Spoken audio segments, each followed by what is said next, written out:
Bol, bienvenue à tous. Radhaki Parvo. On va continuer la lecture du Srimad Bhagavatam. Om Namo Bhagavate Vasudevaya.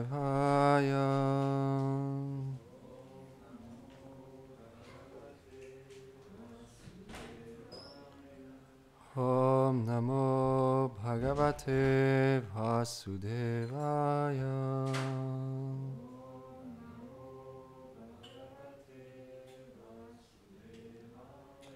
Om Namo Bhagavate Vasudevaya.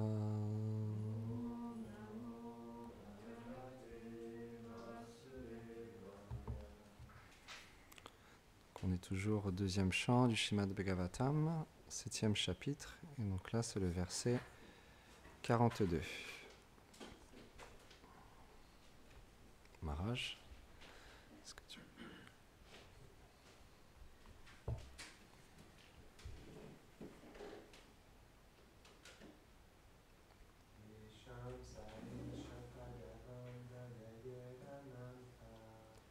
Yesham Saesha Bhagavan Dayayed Ananta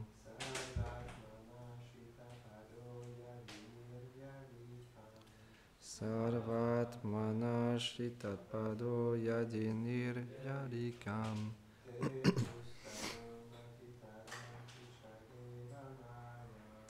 Te Dustaram Atitaranti Chadeva Mayam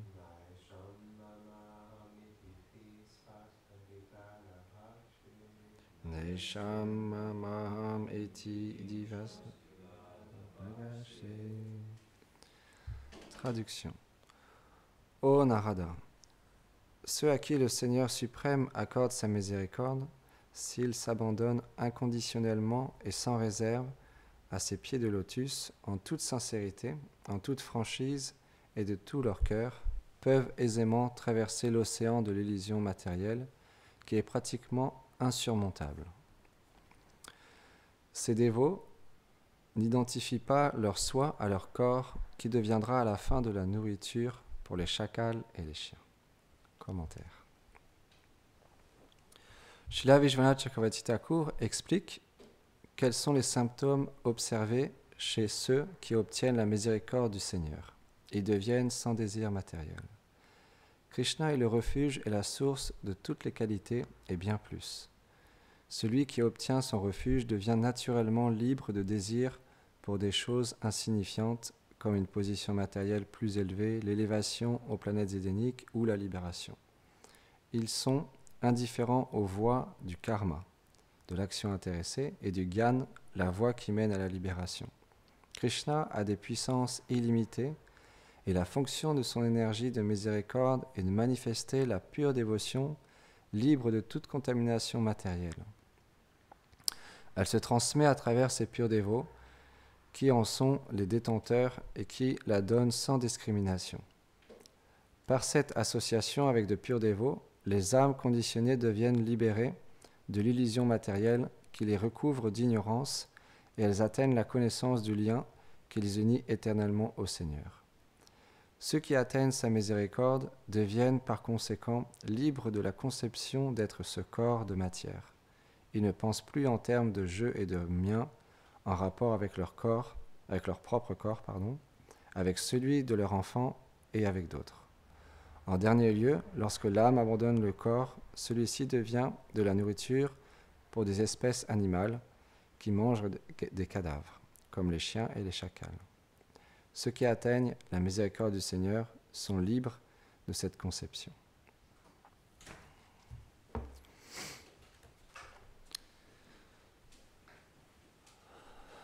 Om Arganati Milandasya Gyananganam Charasharakaya Shakshur Militam Yena Tasmai Shri Gurave Namaha Namam Vishnu Padaya Krishna Preshtaya Bhutare Shrimati Bhaktivedanta Swami Niti Namine Namaste Sarasvati Deve Gauravani Pracharine Nirveshesha Shunyavadi Pashyatya Deshatarine Jai Shri Krishna Chaitanya Prabhu Nityananda Shri Advaita Gadadhar Shivasadi Gaur Bhakta Vrindan Hare Krishna Krishna Krishna Hare Hare Hare Rama Rama Rama Hare Hare Vrindai Tulasi Devyai Priyai Keshavasya Cha Krishna Bhakti Pradyadevi Satyavate Namo Namaha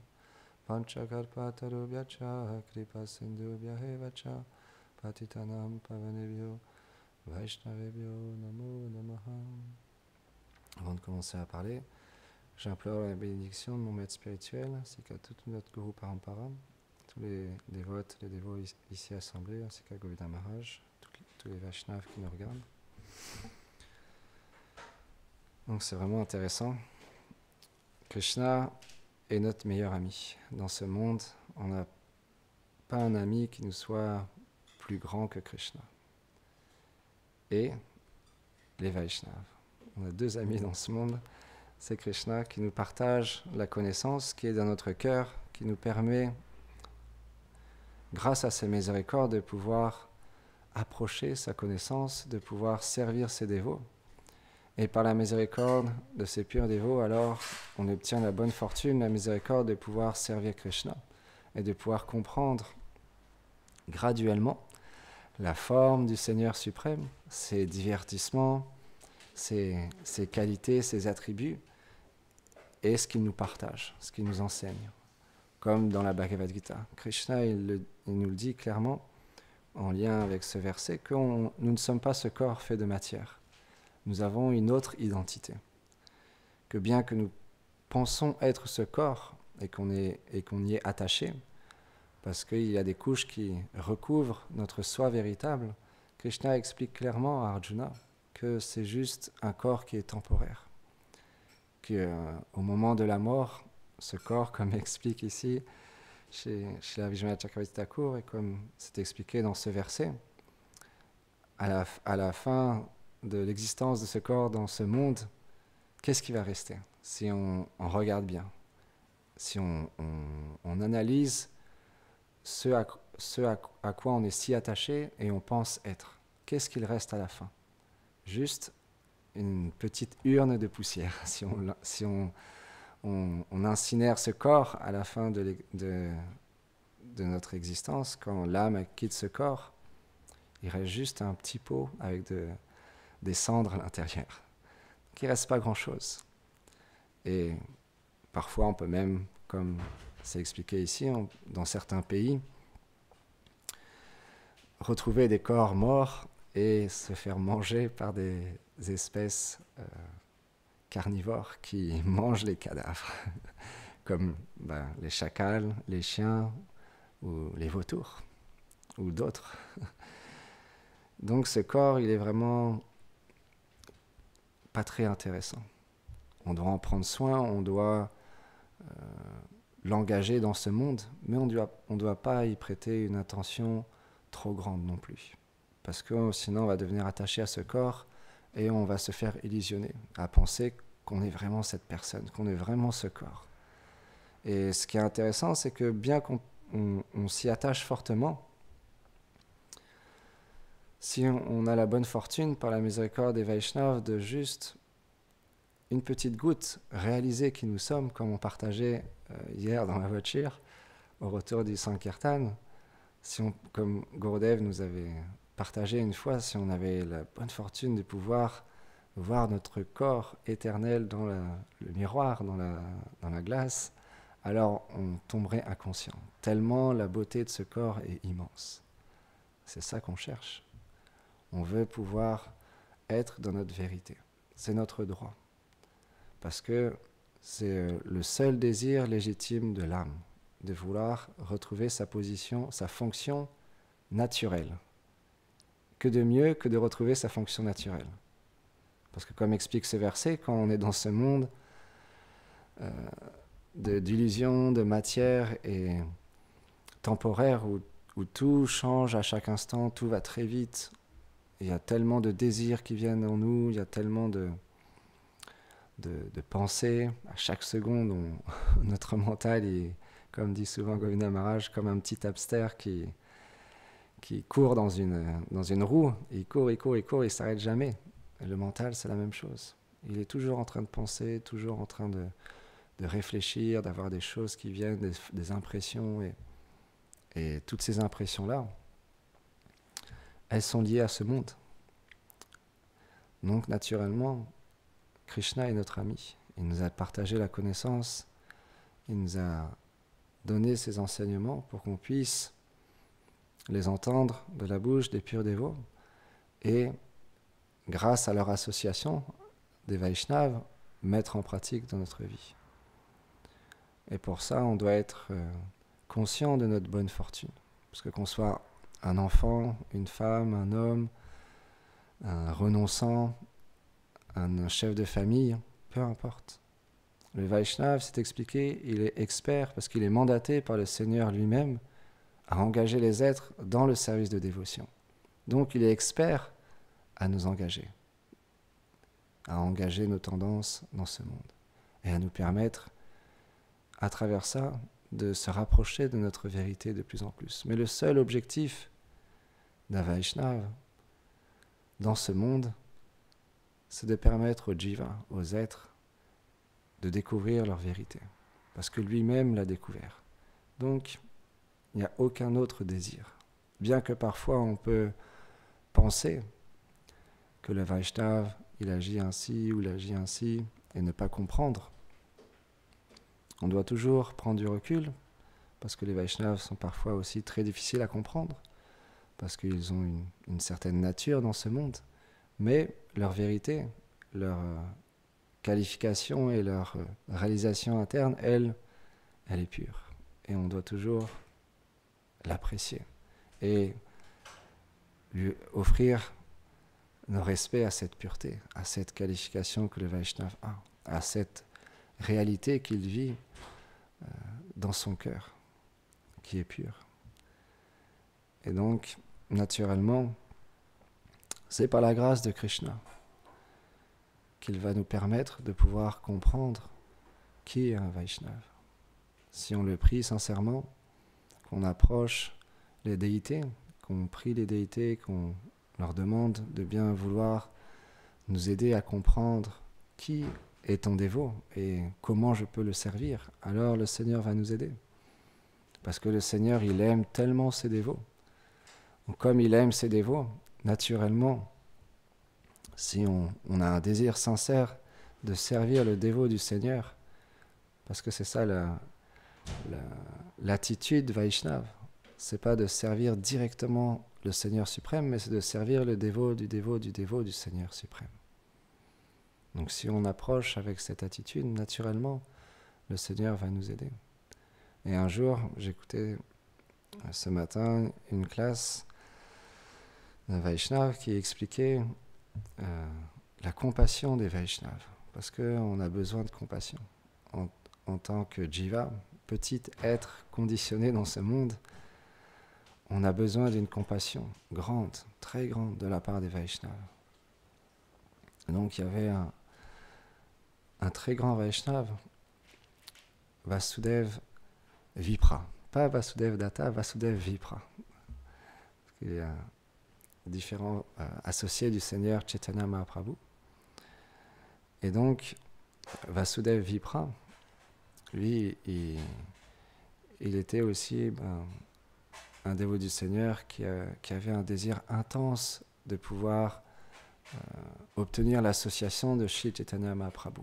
Et quand il a entendu que le Seigneur Mahaprabhu venait dans le sud de l'Inde, dans un village, je ne me rappelle plus le nom du village, où il y a toujours un temple de Kurma, le Seigneur qui vient dans la forme de tortue. Donc c'est un temple très particulier, où il y a une déité de Kurma. Et le sannyasi qui partage cette conférence, il expliquait que pour la première fois, il a eu la bonne fortune d'aller dans ce temple et de prendre darshan de cette déité. Et à l'extérieur du temple, il expliquait qu'il y avait comme un lac avec des milliers et des milliers de tortues qui ont pris refuge en ce lieu saint de Kurma, la déité de Kurma. Et donc le Seigneur Chaitanya Mahaprabhu s'est rendu à ce lieu. Et naturellement, Vasudeva Vipra, quand il a entendu la nouvelle que Shri Chaitanya Mahaprabhu arrivait, alors il s'est empressé d'aller offrir ses respects à Chaitanya Mahaprabhu. Et donc, Shri Chaitanya Mahaprabhu était très heureux de voir ce Vaishnava. Il l'a invité chez lui. Le Seigneur Mahaprabhu, de nouveau, l'a approché. Et en fait, quand il l'a revu la deuxième fois, il a voulu l'étreindre. Mais Vasudeva Vipra, il avait comme un peu comme de la lèpre. Enfin, il était vraiment... Son corps, extérieurement, il était abîmé. Il y avait même des insectes qui venaient dans son corps. Et parfois même, les insectes tombaient par terre. Et lui, il les ramassait, il les remettait sur ses plaies. Parce qu'il disait, c'est ici leur maison, je ne peux pas leur donner un autre endroit. Ils ont choisi d'être ici. Je ne peux pas leur enlever ça. Donc, bien sûr, ce Vaishnava avait expliqué, on ne peut pas imiter de tels Vaishnavas. C'est très, très élevé. Mais ça nous montre la compassion qu'ils ont. Parce que lui, il avait un désir très, très fort de sauver tous les êtres vivants. Et Shri Chaitanya Mahaprabhu, lui, quand il a approché ce Vaishnava, il a voulu l'étreindre, il l'a même forcé, il l'a étreint. Mais il était tellement gêné parce que son corps était impur. Mais Shri Chaitanya Mahaprabhu a dit non, tu es mon dévot, tu es tellement cher. Je veux te donner de l'affection, de l'amour. C'est ça la beauté et l'affection qu'a le Seigneur envers ses dévots. Et donc, naturellement, il était extrêmement satisfait. Et Shri Chaitanya Mahaprabhu lui a dit que tout ce qu'il affectionnait, alors, ils seront libérés par la grâce de ce Vaishnava. Et un autre divertissement où un jour, il y avait, je crois que c'est Ramanujacharya, qui a approché son futur maître spirituel parce qu'il l'a approché une première fois pour devenir son disciple, mais le Vaishnava, par humilité, il ne voulait pas. Et une deuxième fois, une troisième fois, je crois au bout de la 18e fois, il a accepté. Et donc, il a initié au chant de mantra et il lui a donné un mantra, Om Namo Narayana. Et quand il lui a donné le mantra, il lui a dit surtout, c'est un mantra très secret. Il est simplement pour toi. Et quand Ramanujacharya a entendu ça, il est monté au haut d'une colline et il a crié haut et fort, chantez ce mantra, chantez ce mantra. Et il a donné à tout le monde. Et son maître spirituel lui avait dit, si tu le donnes à quelqu'un, tu iras en enfer. Et lui, il s'est pas posé de questions. Il est monté au haut de la colline et il a partagé le mantra à tout le monde. Et donc, le bruit a couru que Ramanujacharya avait partagé ce mantra, et donc son maître spirituel est venu auprès de lui en colère. Il dit, mais comment tu as pu faire une chose pareille? Je t'avais dit de ne pas le partager. Tu vas aller en enfer. Et les mains jointes, il a dit, peu m'importe. Si ces êtres peuvent être libérés à travers ce mantra, et que moi, alors, j'aille en enfer, c'est mon choix. Et j'irai en enfer volontiers si ce mantra peut permettre de libérer tous ces êtres. Et son maître spirituel a été touché par les paroles de son disciple et il s'est senti gêné et il considérait son disciple comme plus qualifié que lui-même finalement. Parce qu'il avait une telle compassion.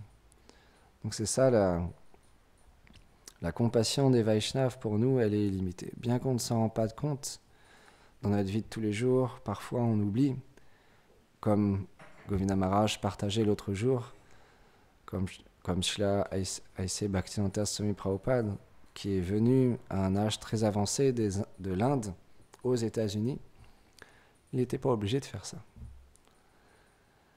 Il n'avait aucune obligation de faire ça. Certes, oui, son maître spirituel lui avait demandé de faire ça, mais faire ce service, c'était un service tellement difficile. Mais c'est ça la miséricorde, la compassion des Vaishnavas. Ils sont tellement compassionnés envers nous, parce qu'ils nous donnent le moyen et le but. Ils nous donnent le moyen de comprendre notre situation, comprendre ce monde, comprendre notre environnement, et ils nous donnent en même temps le but à atteindre. Parce que dans la vie, on a besoin d'avoir un but. Sans but, quelle est la valeur de cette vie? Ou si simplement nous avons un but matériel. Mais quand on obtient la connaissance, on comprend qu'un but matériel, c'est temporaire. On peut avoir comme but d'être l'homme ou la femme la plus connue au monde en tant qu'artiste. Mais qu'est-ce que ça va nous apporter? Parce que au moment de la mort, on ne verra pas toute cette gloire qu'on cherchait tant. On pourra juste en profiter pendant une vie. Mais dans notre vie prochaine, qu'est-ce qu'on obtiendra? Si on veut avoir comme but d'avoir tout l'argent du monde. Il y a des gens comme ça, qui ont énormément d'argent, ils peuvent acheter ce qu'ils veulent. Mais c'est expliqué que quand on a tellement d'argent comme ça, après, la peur qu'on peut avoir, c'est qu'on peut avoir peur de perdre tout cet argent. Ou on peut avoir peur que nos amis ou notre famille soient auprès de nous simplement pour notre argent. Et on va découvrir aussi graduellement qu'on peut acheter des choses encore et encore et encore et encore, mais qu'on ne sera jamais satisfait. Parce que la satisfaction, elle ne peut pas venir de quelque chose de matériel. La pleine satisfaction peut venir que de l'intérieur. Elle ne pourra jamais venir de l'extérieur. Parce qu'aucune chose matérielle peut combler le désir spirituel de l'âme qui est de retrouver notre position éternelle à servir le couple divin. Donc il n'y a rien qui pourra satisfaire. Comme explique ce verset, on n'est pas intéressé à l'action intéressée ou à la libération. Parce que grâce à Krishna, grâce à la connaissance et grâce au pur dévot, graduellement, de plus en plus, on réalise dans notre cœur que c'est juste quelque chose qui va nous permettre d'avoir certes peut-être une meilleure situation, si on fait des actes pieux, si on adore le Seigneur pour avoir des biens matériels, alors le Seigneur va réciproquer avec nos désirs. Mais dans ces désirs, dans cette atteinte de plaisir matériel, il y aura toujours une insatisfaction. On ne pourra jamais être pleinement satisfait dans cette démarche à servir le Seigneur dans un but matériel. Et d'atteindre la libération, c'est la même chose. Parce que on n'est pas fait pour ça, pour être dans un état de neutralité, où simplement il y a le vide, le néant. On est fait pour bien plus, comme expliquait Govinda Maharaj l'autre jour, pour découvrir un monde transcendantal où à chaque instant, c'est un festival. À chaque instant, on goûte un amour toujours plus grand, toujours plus frais, toujours plus nouveau. Parce que la fonction essentielle de l'âme est d'être dans cette éternité, Satchit Ananda, de pleine connaissance, félicité et d'éternité. C'est la fonction naturelle de l'âme. Donc c'est quelque chose qui est normal que d'avoir ce désir de vouloir retrouver cette position, tout en comprenant qu'on ne peut pas forcer le Seigneur à l'obtenir. On peut simplement que mendier, que un Vaishnav, par sa compassion, comme on partageait ces deux histoires, nous permettre de retrouver notre position naturelle. Et pour ça, naturellement, comme Srila Prabhupada expliquait, plus on développe cette gratitude, ce désir de vouloir comprendre qui nous sommes, plus on va en contrepartie faire des efforts pour faire plaisir, toucher le cœur du Vaishnav, de notre filiation spirituelle. Et pour ça, en même temps, c'est très facile, et en même temps, ça peut être très difficile pour quelqu'un de compliqué. pour quelqu'un qui a un conditionnement plus difficile. Parce que la simplicité, c'est là où on sert le plus facilement les Vaishnavas, où on va pouvoir vraiment juste faire un petit service, mais avec beaucoup d'attention, beaucoup. Le service que le maître spirituel nous a donné, ou dans le chant des saints noms. Et graduellement, bien que, comme on expliquait l'autre jour au Havre, la différence entre un bonheur dans la vertu, un bonheur dans la passion, un bonheur dans l'ignorance, ou un bonheur dans la transcendance, c'est qu'un bonheur, ça prend du temps, mais à la fin, il y a une félicité.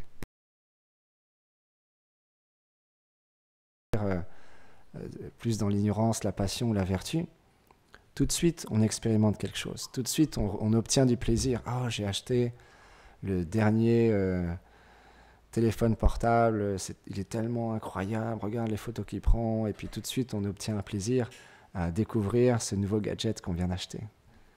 Ou à manger quelque chose, ou à faire du sport, ou simplement juste à être bien dans la nature, à travers la méditation. On obtient plus facilement une expérience et une jouissance. Alors que dans la transcendance, dans la pure vertu, il y a un nettoyage qui se fait au début. Et donc, Chetodalpanam Marjanam, comme chez Chaitanya Mahaprabhu, il explique d'abord, il y a cette purification. Comme Asheshal Prabhu, il donne souvent cet exemple, c'est comme un verre d'eau. Si il y a des impuretés dans ce verre d'eau, si on le remplit, alors avec de l'eau propre, naturellement les impuretés vont revenir à la surface. C'est la même chose avec le service de dévotion. Quand on frotte les pots dans la cuisine, on nettoie les pots du Seigneur, on lave le temple, on étudie ses livres, on chante les saints noms du Seigneur, on est en association avec les frères et les sœurs. Donc, naturellement, comme le verre d'eau, il y a des choses qui ressortent. Mais c'est normal. Il faut comprendre que c'est tout à fait normal. Et il faut être patient. Parce qu'en même temps, on voit ces choses qui ressortent, mais en même temps, on goûte une félicité intérieure. Parce qu'on comprend, même si c'est juste intellectuellement au début, qu'on se rapproche de plus en plus de notre vérité. Et donc, comme on est conscient de ça, alors on continue. Alors on met un effort encore plus grand. Alors on fait ce qu'on appelle un travail d'introspection. Ah, là, je me suis fait avoir par mon mental. Là, je me suis fait avoir par ma colère. Là, je me suis fait avoir par la concupiscence, par la jalousie, l'envie. Mais c'est pas grave, parce que c'est pas moi. C'est juste mon conditionnement. Donc, j'ai juste qu'à patienter, à continuer et patienter. Parce qu'un jour, je pourrai... Parce que si on a foi dans les Vaishnavas, alors on a vu le but. On a vu qui on pouvait devenir si on suit dans les traces des Vaishnavas. C'est ça l'amitié de Krishna. C'est qu'il envoie ses purs dévots. C'est pour ça que c'est notre meilleur ami. Il nous envoie les Vaishnavas, qui eux ont l'expérience pleine. Et parfois, notre mental est agité, on va voir les Vaishnavas, et puis ils nous disent « Ne t'inquiète pas, ça va aller, sois patient, c'est juste ton mental, tu n'es pas ce mental, tu es une âme spirituelle, moi je t'aime, j'ai de l'affection pour toi, tu m'es tellement cher, continue à faire ton service. » Et le Vaishnava nous encourage, le Vaishnava nous donne un soutien, que naturellement, parfois, on a vraiment besoin. Et ça nous donne un espoir. Parce qu'on comprend, oui, il a raison. Lui, cette personne a tellement de belles expériences, a tellement d'amour dans son cœur. Moi aussi, j'ai envie un jour de pouvoir découvrir ce trésor merveilleux qu'il a dans son cœur, qu'il expérimente. Parce que c'est une question d'expérience. Et ça nous permet toujours de pouvoir se resituer, toujours de pouvoir continuer. Pour ça, on ne doit jamais perdre espoir, on ne doit jamais perdre la foi dans les Vaishnavas. Peu importe quel Vaishnav, mais on doit toujours avoir au moins un Vaishnav qui nous inspire, qui nous donne espoir et qui nous donne envie de continuer et d'être patient dans cette purification pour après découvrir un monde merveilleux. Et comme Gurudev le disait souvent, si on est tous là aujourd'hui, c'est que naturellement on a une expérience. À notre niveau, mais on a une expérience. Sans ça, on ne pourrait pas rester. Donc il y a déjà la félicité. Même si parfois on l'oublie, elle est déjà présente dans notre vie. Ça peut être des choses simples. Parfois on est dans la rue, on distribue des livres, et puis parfois ça peut être difficile, et puis d'un seul coup, à un carrefour entre deux rues, on croise quelqu'un, et puis là la personne fait « Waouh, c'est incroyable, j'attendais ce livre depuis tellement d'années. » Et puis là, tu viens, tu me partages ce livre, la Bhagavad Gita, je l'attendais depuis tellement longtemps. Et puis là, nous, on est là, waouh, c'est incroyable. Et là, Krishna nous a fait un signe. C'est ça l'expérience. Ça peut être dans notre vie quotidienne, au travail.